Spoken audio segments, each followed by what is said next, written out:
Et pour aborder le bilan de 2023, on va parler côté politique plutôt en Égypte. Nous avons le plaisir d'accueillir au bout du fil Madame Farida Choubachi. Vous êtes journaliste et députée au Parlement.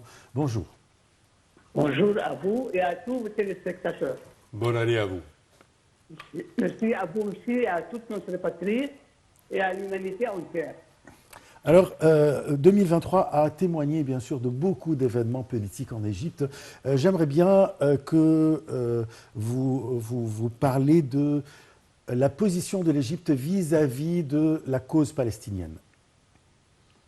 Je pense, moi, c'est-à-dire sans aucun doute, parce que le monde entier est témoin de ça, que l'Égypte a joué un rôle majeur, parce qu'en refusant fermement l'exode des Palestiniens vers le Sinaï, l'Égypte a sauvé la cause palestinienne et elle l'a remis en face du monde entier pour que chacun prenne sa responsabilité. Et ça a commencé à... Il y a beaucoup de pays qui ont changé de position et ils ont mieux compris la cause palestinienne et les desseins israéliens malicieux.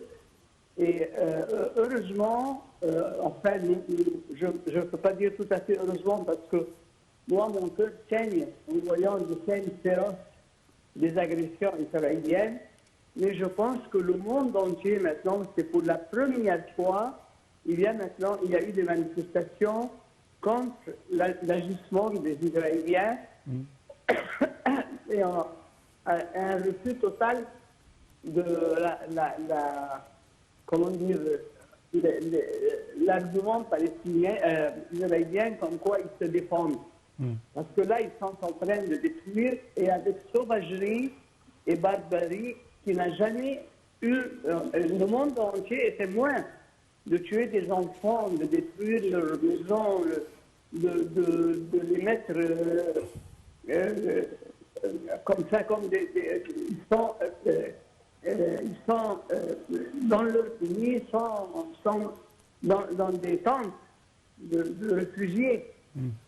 Et ça, c'est pour la première fois, le monde est témoin de l'agissement et de la façon dont Israël peut s'instaurer dans notre région comme une partie, enfin un État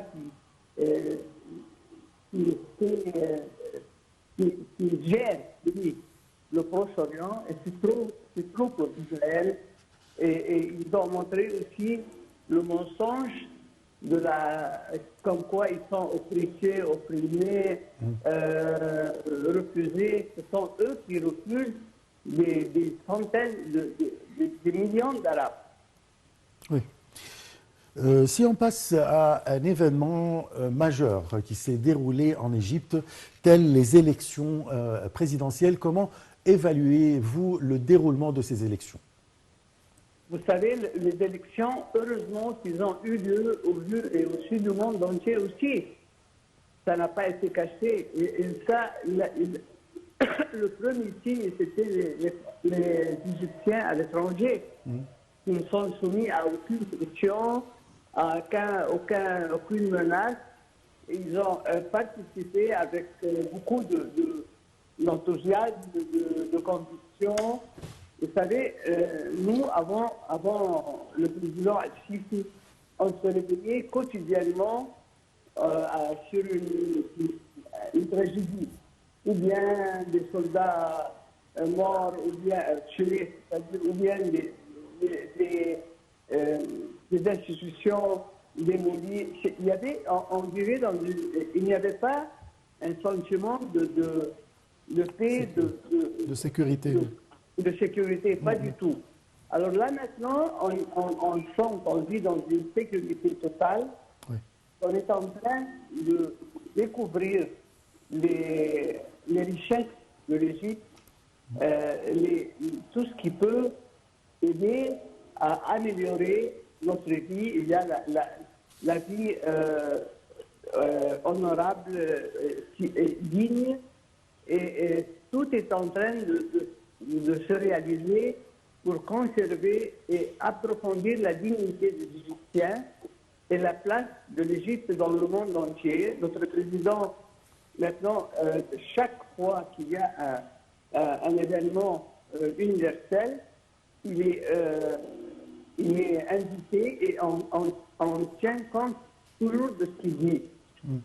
C'est-à-dire l'Égypte maintenant a sa parole dans la planète entière. Et c'est quelque chose de vraiment qu'on avait mis à l'écart depuis des dizaines d'années. Et là maintenant nous voyons le respect, nous voyons comment on prend sévèrement, avec sévérité, le point de vue de l'Égypte. Et puis, il y a aussi des plans vraiment prometteurs, comme l'industrie qui est en train maintenant de se répandre dans tous les pays, et chaque gouvernement selon ses capacités et les matières premières qu'il a. Et on voit comment on profite et on essaye d'exploiter de toutes les richesses de l'Égypte et tous comment dire, toutes les promesses faites selon notre région.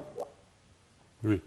Madame Falida, quand on parle également de la politique de l'Égypte durant l'année 2023, on parle de plusieurs, je dirais, plusieurs façades de solidarité entre l'Égypte et que ce soit les pays arabes, que ce soit la Grèce et le Chypre, que ce soit les pays africains. L'Égypte s'est montrée solidaire avec ses partenaires stratégique. Comment voyez-vous cela? Moi, je vois ça que c'est le retour de l'Égypte que nous connaissons, que moi j'ai vécu dans les années 60.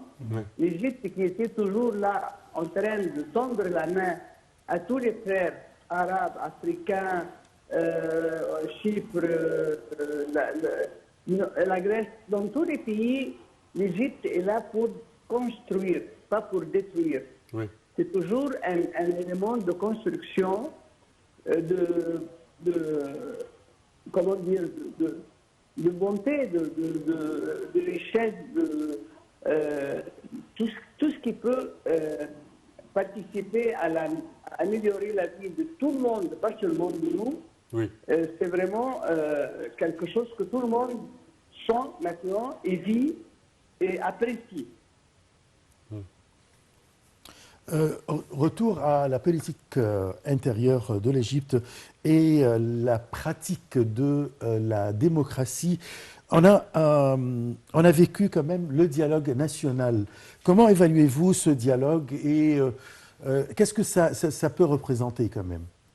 Vous savez, le dialogue national, c'est le point pas seulement important, mais sine qua non. S'il n'y a pas de dialogue, il n'y a pas de progrès, il n'y a pas de solidarité entre les pays, il n'y a pas de compréhension des luttes et des causes qu'on défend. Et là, vraiment, c'est quelque chose, c'est ça la démocratie, la vraie. Oui. De bien échanger les idées, les points de vue, et ça joue toujours en faveur de notre pays. Et ça crée aussi un précédent vraiment qu'on avait presque oublié, qu'il n'y a pas quelqu'un qui prétend être le seul à penser et à définir ce qu'il faut faire en Égypte. Nous participons tous via ce dialogue-là national qui est vraiment quelque chose, un succès inoubliable et indéniable de notre pays. Là, tout d'abord, je vais vous souhaiter une très très bonne année. Alors, j'aimerais bien savoir vos souhaits pour l'année 2024 pour, bien sûr, le peuple égyptien et l'Égypte? Moi, je souhaite au peuple égyptien tout le bonheur, la paix, la sécurité, et aussi pour toute notre patrie arabe et pour l'humanité entière. J'espère que l'année prochaine, qui va commencer dans 2 jours, sera une année différente de l'année 23, qui a été vraiment très pénible pour l'humanité entière. Et j'espère aussi que le monde va prendre conscience qu'il vaut mieux discuter que utiliser des bombes et des fusées et tout ça. J'espère qu'il y aura la politique du dialogue entre tous les pays et l'entraide et la participation dans la réalisation du bonheur et de la paix pour l'humanité entière. Je vous remercie beaucoup, Madame Falida Choubachi. Je vous souhaite une très très bonne année, plein de santé, de prospérité et de sécurité, bien sûr. Là, on a parlé de 2 volets très importants. Le premier, c'était concernant la situation à Gaza, l'initiative égyptienne qu'on est en train de discuter avec les différentes parties, soit palestiniens, soit israéliens, soit les parties ou bien les autres pays de la région, les pays concernés. On a parlé de ce qui se passe quand même sur le terrain dans la bande de Gaza avec les bombardements et l'agression israélienne continue depuis le 7 octobre et jusqu'à présent. Et puis, Samir, on a parlé quand même de l'année 2024. Alors, 2023, la situation politique en Égypte, qu'est-ce que l'Égypte a témoigné? Alors, oui, certainement. Il y avait le dialogue national, oui. Il y avait également les élections présidentielles. Il y avait plusieurs initiatives présidentielles qui ont été tenues, des projets de développement de la campagne égyptienne avec Haya Karima, avec plein de projets de rénovation de l'infrastructure de l'Égypte pour pouvoir démarrer pour un développement de longue durée, chers téléspectateurs, avec un réseau routier incroyablement changé. On parle de nos jours, les trajets qu'on faisait dans 1 heure, à présent, ça prend dans les 20-30 minutes au max. Plein de signes qui témoignent quand même le développement qui a été fait dans le pays récemment.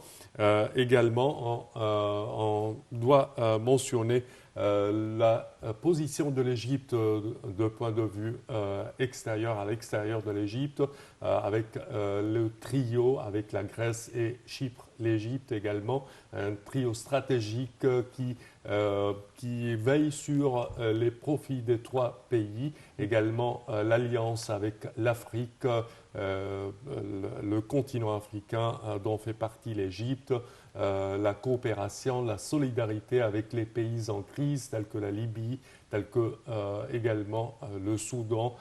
Plein d'aides ont été envoyées. Également le monde arabe, l'Égypte a envoyé la main d'aide avec le Liban, avec plein d'autres pays. Alors là, l'Égypte témoigne d'un statut, d'un pilier, je dirais, pour soutenir la paix et la stabilité et le développement dans la région tout entière. Parfait. Il faut aussi mentionner quand même les réalisations qui ont été faites dans la capitale administrative. Aujourd'hui, on a témoigné quand même le marathon de Zaïd dans la capitale administrative, la nouvelle capitale administrative, avec les quartiers complets qui ont été exécutés, et là où il y a des employés qui travaillent actuellement dans la capitale, et c'est le début ou bien le lancement de la nouvelle République de l'Égypte. Oui, certainement, avec surtout la fin de cette 8e édition du marathon caritatif de Zeid, chers téléspectateurs, aujourd'hui, qui se terminera dans la place du peuple égyptien, là, sous l'arc de triomphe, dans cette place. Alors là, c'est vraiment un endroit à visiter de par sa grandiosité quand même. C'est bon. C'est la fin de notre émission. Je vous remercie beaucoup et je vous souhaite une très très bonne fin d'année et début d'année 2024. Merci, Samar. Merci, Achaf. Merci, chers téléspectateurs.